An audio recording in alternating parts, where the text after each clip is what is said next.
আসসালামু আলাইকুম রহমতুল্লাহ।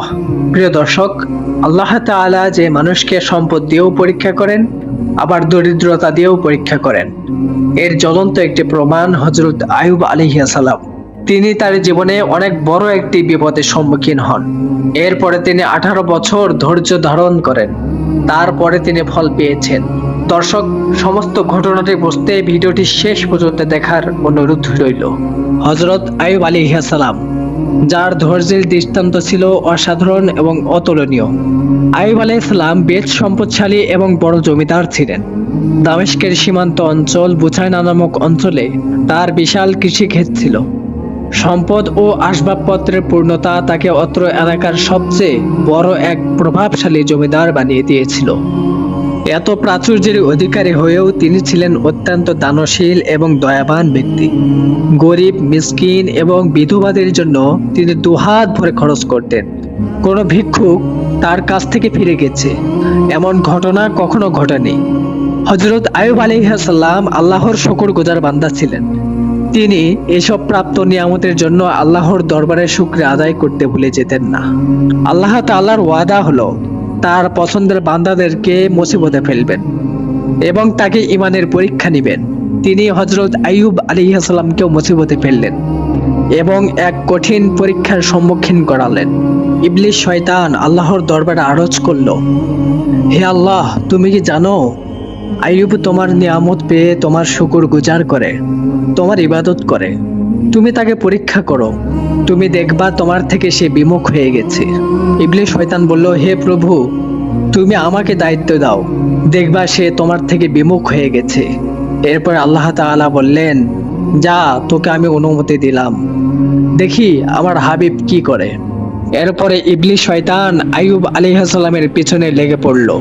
এরপরে হযরত আইয়ুব আলাইহিস সালামের সব সন্তান ঘরের নিচে মাটিতে চাপা পড়ল।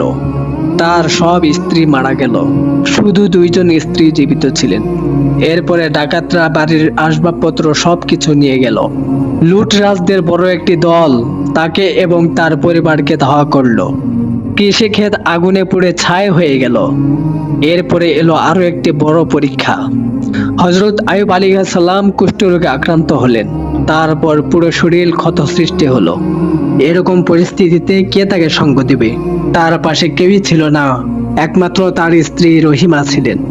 হযরত আইয়ুব আলাইহিস সালামের স্ত্রী বলতেন, সুখ ও স্বাচ্ছন্দ্যের দিনগুলোতে তার পাশে থেকেছি, এই বিপদ সম্মুখে কেন তার পাশে থাকবো না।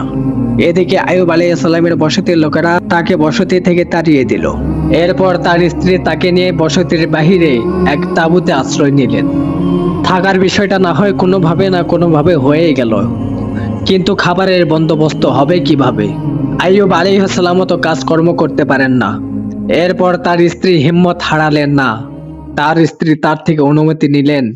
এরপরে সে মানুষের ঘরে ঘরে গিয়ে কাজ করতে লাগলেন। তিনি বাড়িতে বাড়িতে গিয়ে রুটি বানাতেন, পাত্র পরিষ্কার করতেন।